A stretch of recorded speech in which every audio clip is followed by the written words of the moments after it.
Assalamualaikum warahmatullahi wabarakatuh.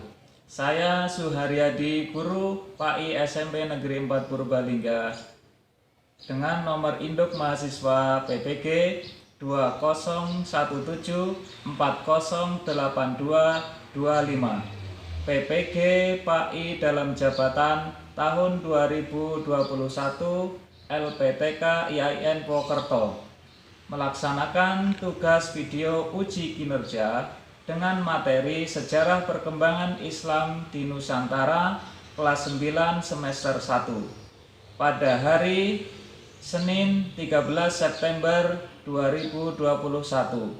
Semoga hasil maksud. Amin, amin, ya robbal alamin. Wassalamualaikum warahmatullahi wabarakatuh.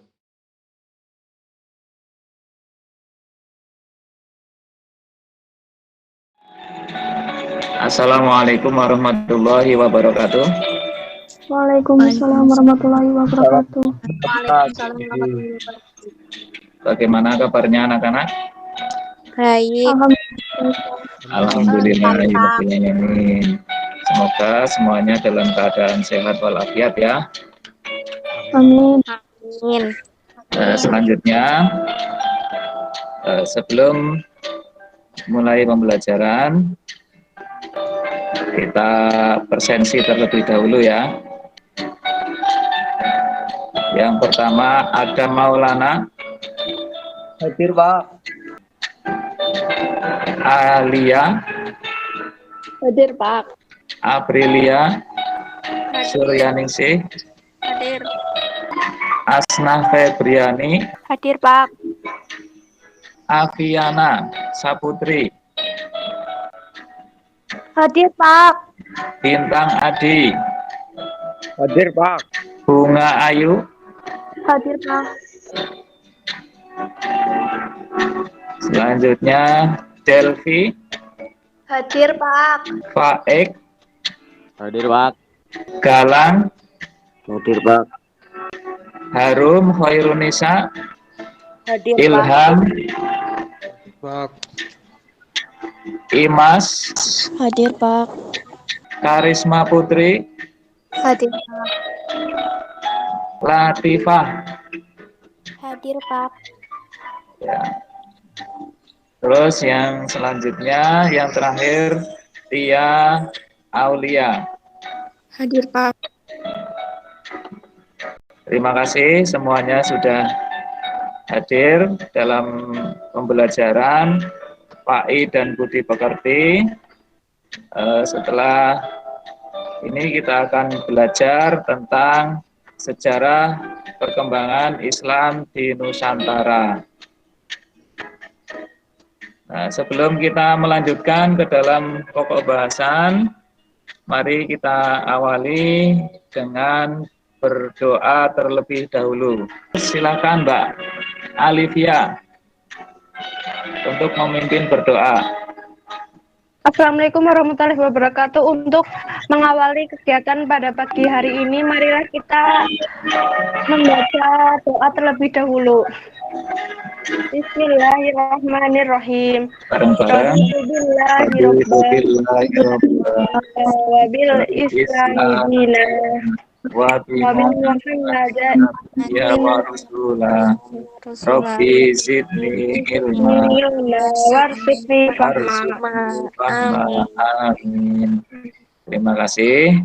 Semoga dengan bacaan doa tersebut kita dapat mendapat ilmu yang bermanfaat. Allahumma amin. Amin. Selanjutnya setelah kita berdoa, sebelum kita mulai pembelajaran, ada aturan selama pembelajaran melalui Google Meet. Yang pertama, peserta didik mengikuti pembelajaran dengan sungguh-sungguh. Yang kedua, menyeting unmute atau dimatikan mic-nya saat guru menjelaskan.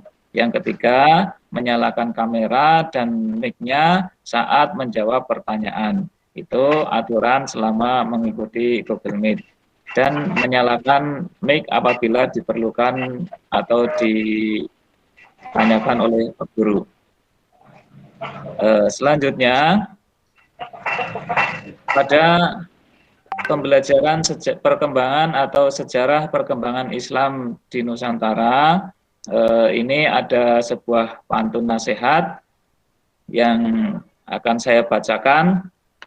Orang-orang tampak bahagia, bersihkan masjid beramai-ramai. Sejarah dakwah Islam di Nusantara dilakukan dengan ramah dan damai. Nah, jadi untuk pembelajaran kali ini, kenapa kita mempelajari sejarah perkembangan Islam dan Islam bisa masuk ke Indonesia dan dapat diterima di masyarakat, karena Islam masuk dengan ramah dan damai, tanpa ada pertengkaran, tanpa ada perperangan. Jadi ini sebagai bahan renungan untuk kita semua, bahwa Islam adalah sebagai agama rahmatan lil alamin untuk kita semua. Rahmat bagi alam semesta. Selanjutnya, adapun kompetensi dasar yang akan kita pelajari pada pagi hari ini adalah kompetensi dasar 3.12, yaitu memahami sejarah perkembangan Islam di Nusantara.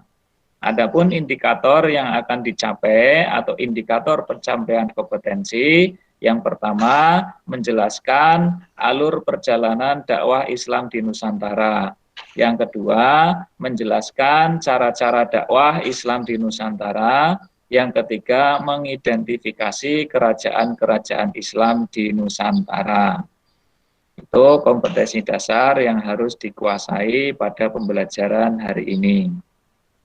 Setelah mengetahui kompetensi dasar dan indikator, maka tujuan pembelajaran pada hari ini yang pertama, setelah memperhatikan penjelasan dari guru, peserta didik dapat menjelaskan alur perjalanan dakwah Islam di Nusantara dengan benar.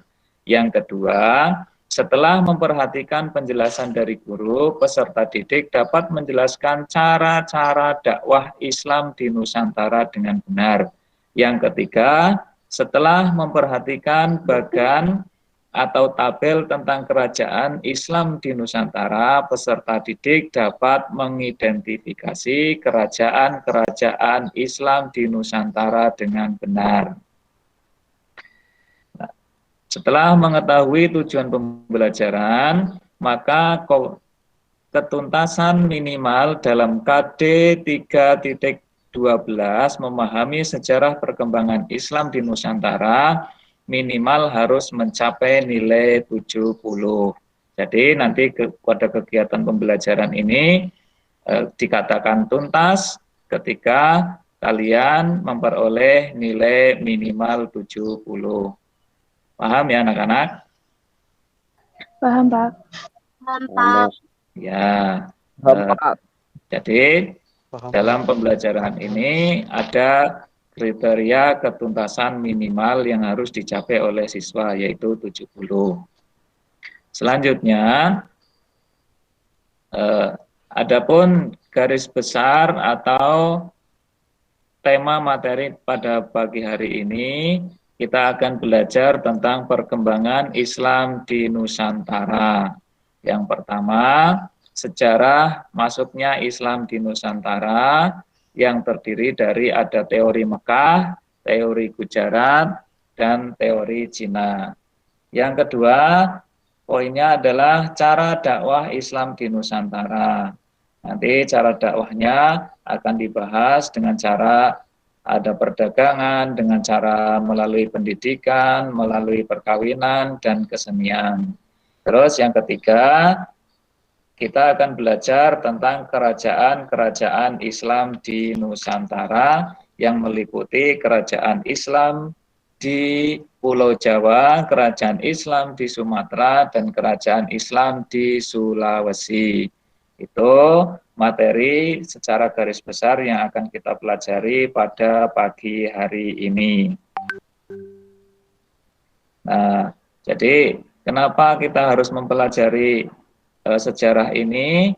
Karena yang namanya perkembangan Islam di Nusantara itu tidak terlepas dari peran para ulama dan peran para pendahulu-pendahulu penyebar agama Islam di Indonesia yang patut kita teladani, terutama pada Wali Songo atau ulama-ulama besar yang ada di sekitar kita yang telah mengajarkan pendidikan agama Islam. Itu penting sekali kita belajar sejarah supaya kita tahu asal muasalnya perkembangan Islam di Nusantara. Nah, selanjutnya sebelum kita mempelajari lebih lanjut, silahkan amati gambar berikut ini. Gambarnya kelihatan ya anak-anak? Kelihatan, Pak. Kelihatan, Pak. Ya, Nah, Pak. itu ada peta persebaran Islam. Silahkan dicermati. Nah, setelah nanti mencermati gambar tersebut, kalian bisa mengajukan pertanyaan atau bertanya yang berkaitan dengan peta persebaran agama Islam. Ada yang mau bertanya tentang peta persebaran agama Islam? Silahkan yang mau bertanya berkaitan dengan peta persebaran agama Islam. Kira-kira apa sih yang terkait dengan peta itu? Terus apa kaitannya dengan persebaran agama Islam? Saya, Pak, mau tanya, Pak. Oke, Putri Salwa, silahkan. Kapan Islam masuk ke Nusantara untuk pertama kalinya? Pertanyaannya sangat bagus sekali. Kapan pertama kali Islam masuk ke Nusantara? Pertanyaan itu Pak Guru simpan dulu, nanti kita bahas setelah mencermati peta ini. Selanjutnya, dari peta persebaran agama Islam di Nusantara, yang pertama penyebarannya muasal dari tanah suci Arab ya. Jadi Islam itu asal muasalnya berasal dari negara Arab yang diturunkan kepada Nabi Muhammad SAW. Selanjutnya itu Nabi Muhammad berdakwah secara terang-terangan sehingga sampai menyebar ke seluruh penjuru dunia, terutama di Nusantara. Yang pertama kali di mana? Di Semenanjung atau di pantai barat bagian Sumatera.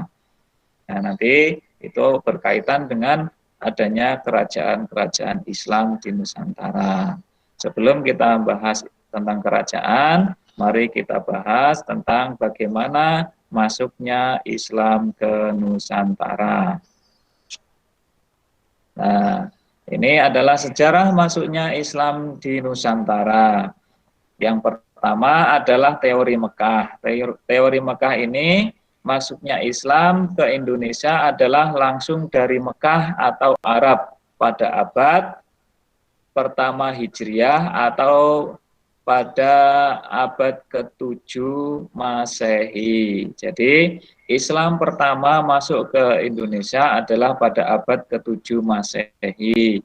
Itu tadi yang sesuai dengan pertanyaan Mbak Putri Salwa, bahwa Islam dinyatakan masuk ke Indonesia menurut teori Mekah itu pada abad ke-7 Masehi melalui perdagangan yang dibawa oleh orang-orang Arab ke Nusantara. Yang kedua, teori Gujarat. Jadi masuknya Islam ke Indonesia berasal dari Gujarat atau pedagang dari Gujarat pada abad ke-7 Hijriah atau abad ke-13 Masehi dibawa pedagang dari Gujarat. Jadi para pedagang dari daerah Gujarat itu masuk ke Indonesia kira-kira abad ke-7 Hijriah atau ke-13 Masehi. Ini teori yang kedua.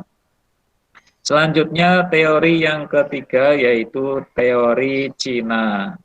Kedatangan Islam ke Indonesia, khususnya di Tanah Jawa, berasal dari para pedagang Cina yang sudah mendapatkan ajaran Islam.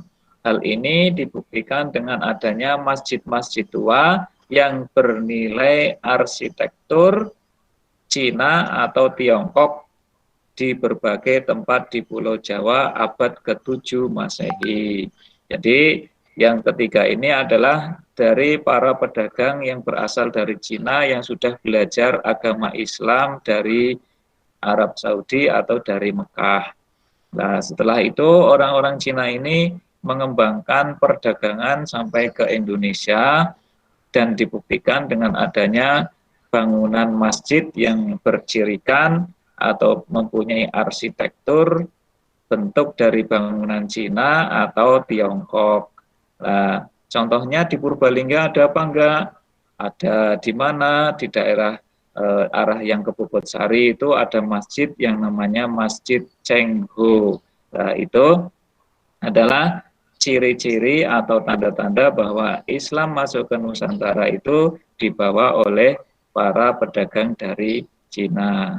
Sampai di sini ada yang mau bertanya, anak-anak? Sudah jelas tentang sejarah masuknya Islam di Nusantara? Sudah, Pak.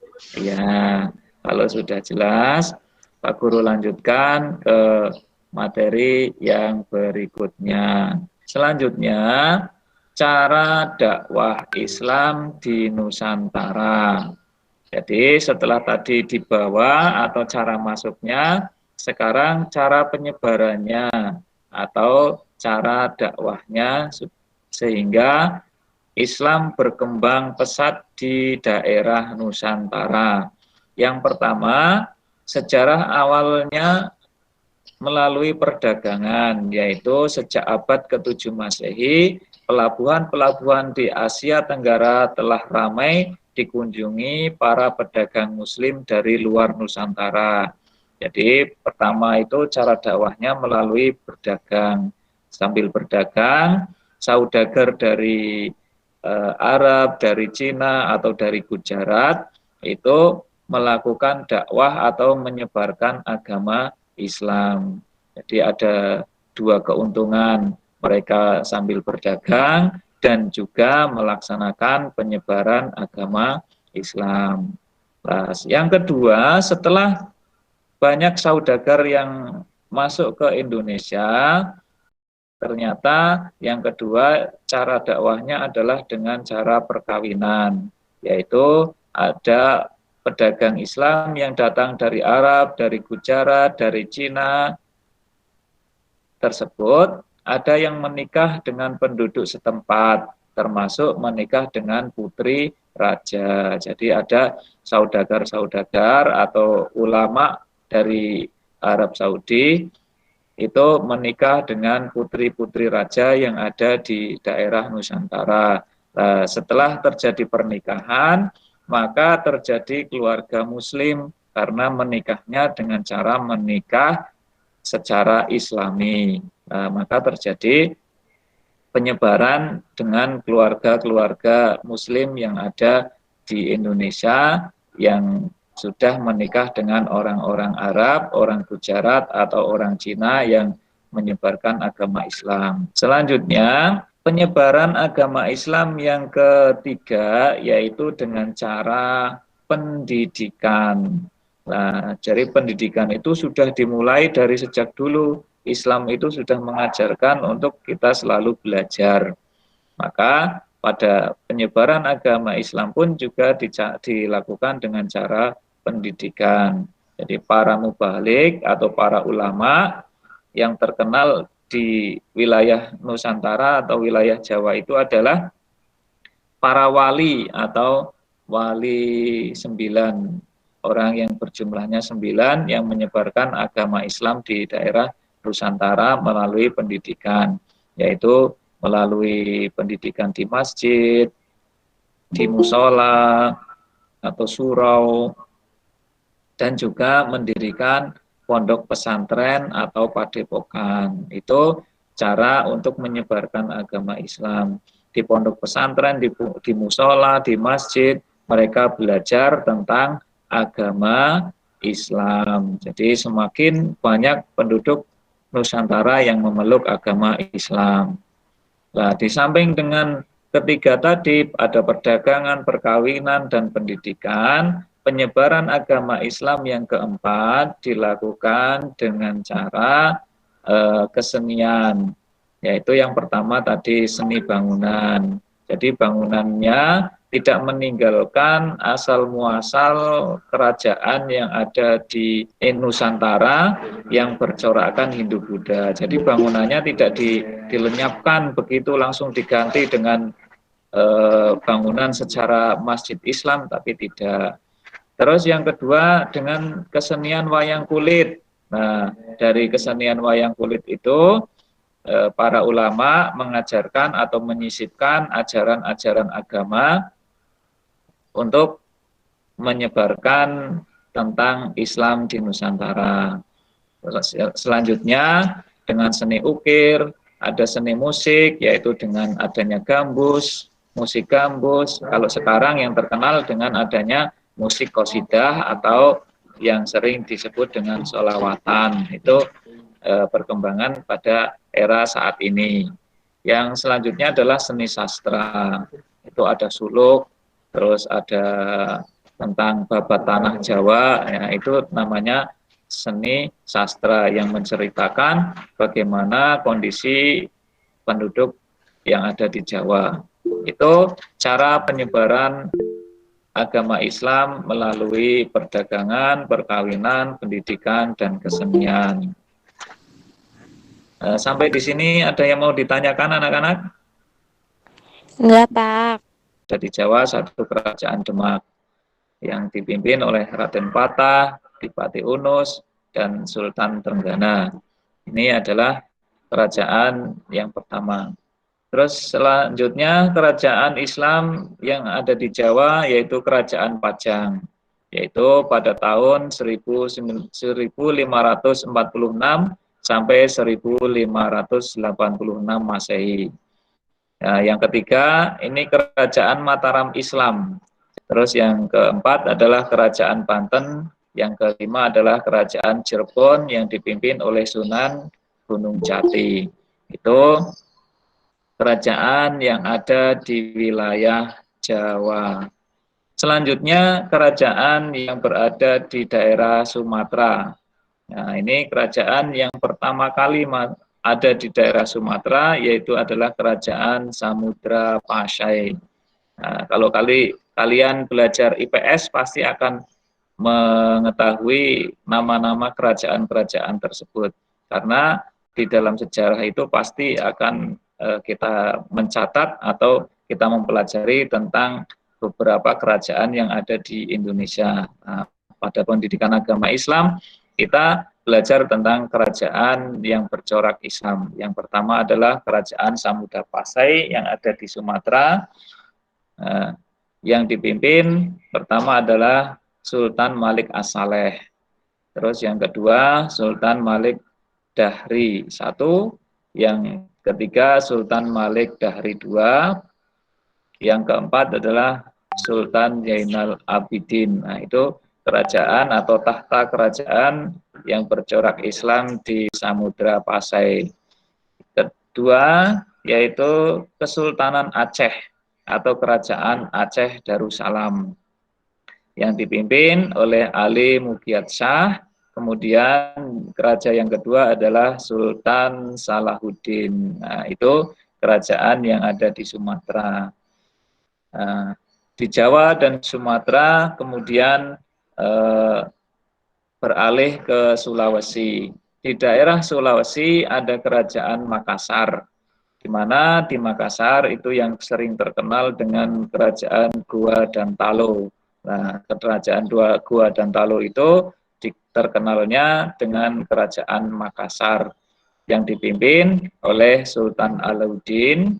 Yang kedua adalah dipimpin oleh Sultan Hasanuddin. Nah, ini pada kerajaan di Sulawesi.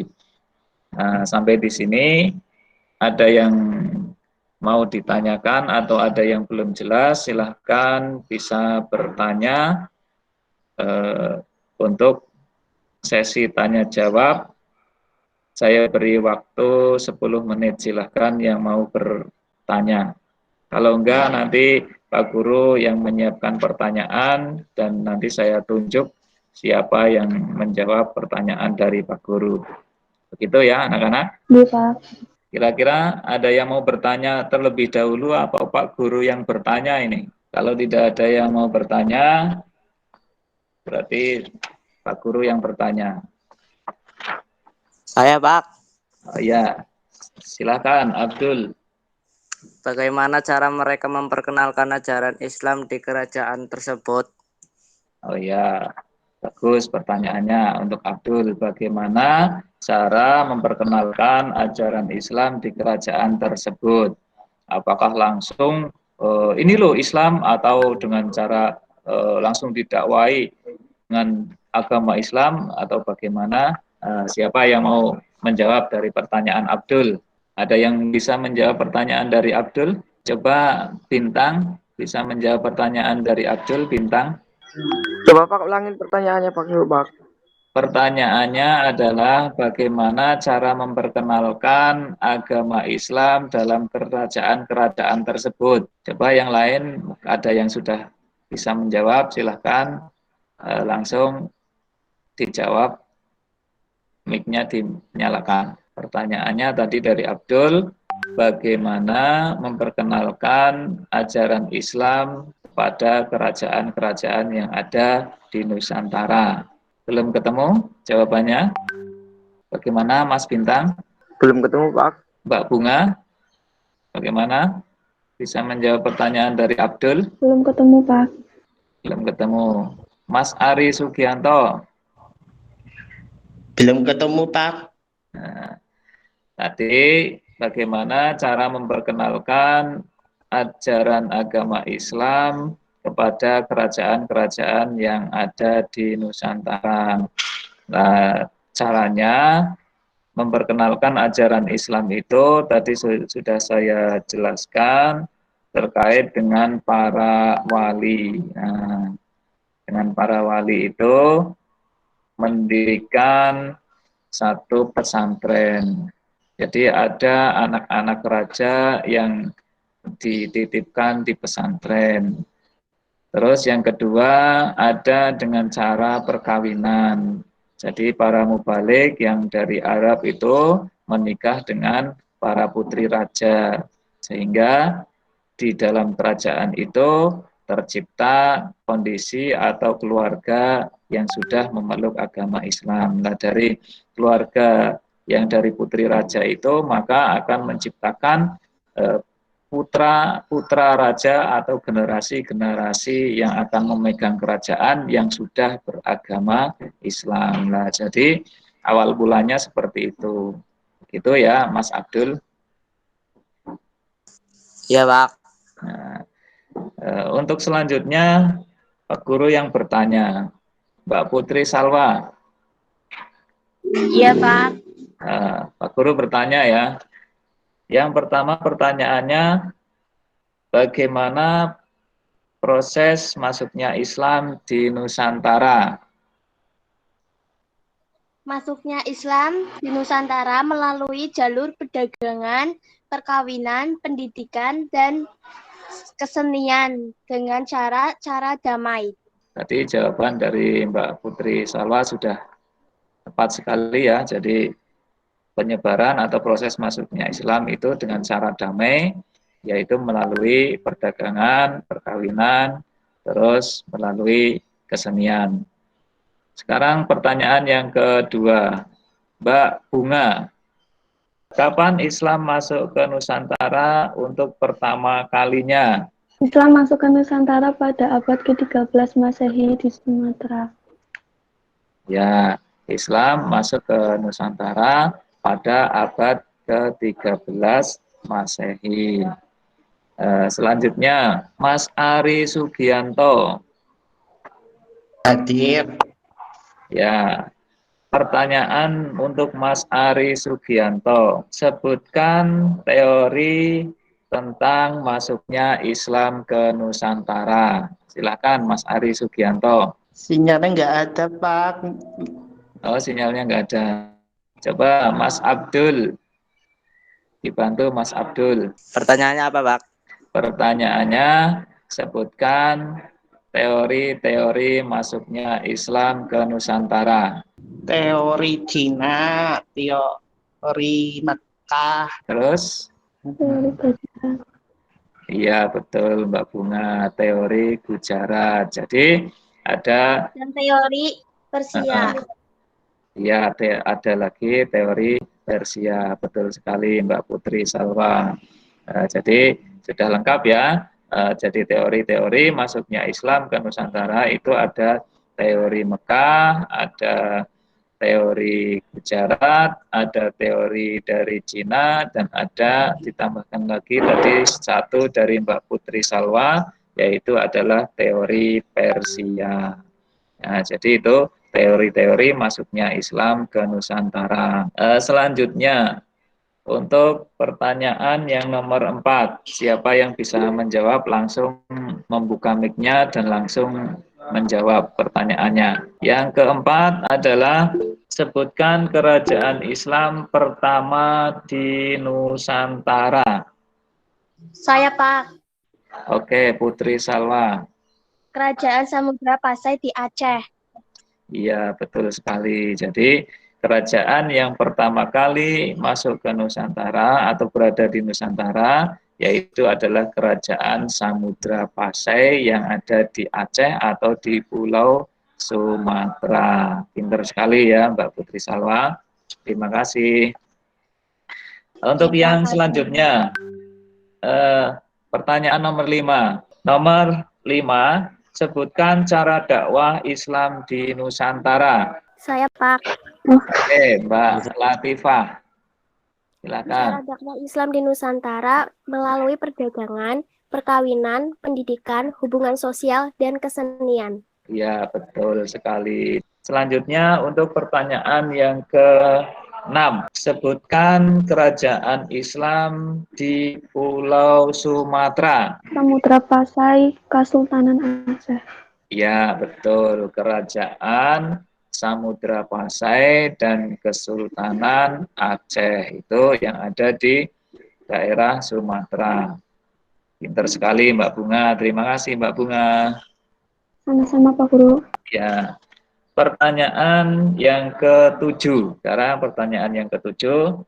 Sebutkan kerajaan Islam pertama di Pulau Jawa. Kerajaan Saya, Pak. Demak. Kerajaan Demak, Kerajaan Pajang, Baduran, Cirebon, Kerajaan Mataram. Ya, satu-satu. Coba Mas Bintang. Kerajaan Demak, diteruskan Kerajaan Pajang, Kerajaan Mataram Islam. Ya, betul. Jadi yang pertama adalah Kerajaan Demak, kemudian diteruskan dengan Kerajaan Pajang, dan diteruskan dengan Kerajaan Mataram Islam. Betul sekali Mas Bintang. Terima kasih Mas Bintang. Sama-sama. Terus pertanyaan yang ke-8. Sebutkan kerajaan Islam pertama di Sulawesi. Saya Pak. Pak. Kerajaan Goa Kerajaan Makassar. Ya, sebentar. Saya pilih dulu Mas Fahmi Abdul Rafiq, coba. Kerajaan Islam pertama di Sulawesi adalah Kerajaan Gorontalo atau Kerajaan Makassar. Iya, betul sekali. Jadi kerajaan yang ada di Makassar yang pertama adalah Kerajaan Goa dan Talau atau yang terkenal dengan Kerajaan Makassar. Terima kasih Mas Fahmi. Ya Pak. Sebutkan nama-nama raja yang pernah memimpin Kerajaan Samudra Pasai. Ya, silahkan Mbak Putri Salwa. Yang pertama Sultan Malik Alaihissalam Ya. 1285 sampai 1297. Yang Ya, kedua betul. Sultan Malik Dahir pertama Ya, betul. 1297 sampai 1326. Yang ketiga Sultan Malik Kud Dahar II 1326 sampai 1348. Yang keempat Sultan Zainal Abidin 1348 sampai 1406. Ya, betul sekali. Itu jawaban Mbak Putri Salwa, bahwa raja-raja yang pernah memimpin di Kerajaan Samudra Pasai. Ada 4 nama rajanya ya, dari Sultan Malik As-Saleh sampai Sultan Zainal Abidin. Itu kerajaan, nama raja-raja yang ada di Kerajaan Samudra Pasai. Terus yang selanjutnya, pertanyaan yang terakhir untuk sesi tanya jawab nomor 10. Pertanyaannya adalah, siapa pendiri Kerajaan Cirebon? Yo, siapa yang bisa menjawab? Ya, coba Mas Bintang. Pendiri Kerajaan Cirebon adalah Sunan Gunung Jati. Nama aslinya adalah Syarif Hidayatullah. Iya, betul.